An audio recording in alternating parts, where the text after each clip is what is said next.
જય શ્રી કૃષ્ણ। આજે આપણે શ્રીમદ ભાગવત કથાના 31મા એપિસોડમાં પ્રવેશ કરી રહ્યા છીએ। આ એપિસોડમાં આપણે સાંભળશું દામોદર લીલા, જ્યારે યશોદા મૈયાએ નાનકડા કૃષ્ણને ઉખડ સાથે બાંધ્યા। ગોકુળની ગોપીઓ રોજ યશોદાજીને ફરિયાદ કરતી, મૈયા તમારો કાનુડો અમારા માખણના હાંડિયા ખાલી કરી દે છે।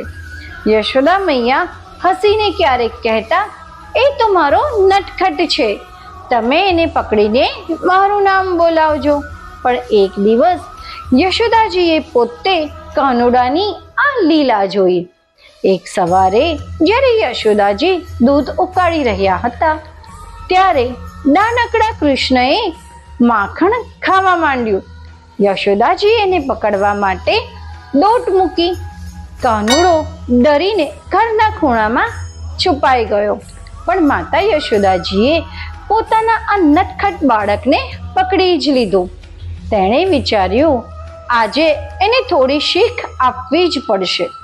યશોદાજીએ દોરી લઈને કૃષ્ણને ઉખડ સાથે બાંધવાનો પ્રયાસ કર્યો, પણ દર વખતે દોરી 2 આંગળ જેટલી નાની પડી જતી।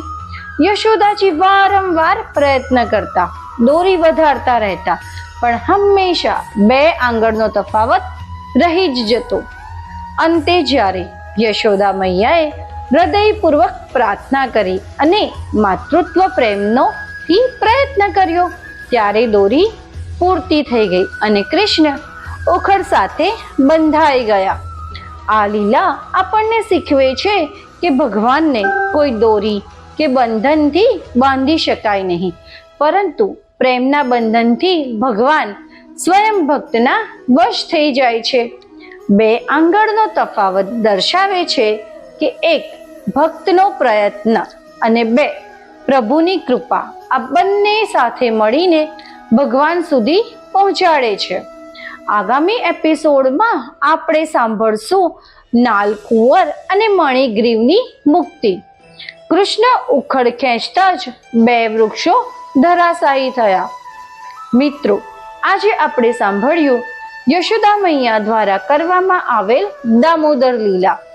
ચાલો આપણે પણ જીવનમાં શીખીએ કે ભગવાનને પ્રેમ અને ભક્તિથી જ જીતવામાં આવે છે।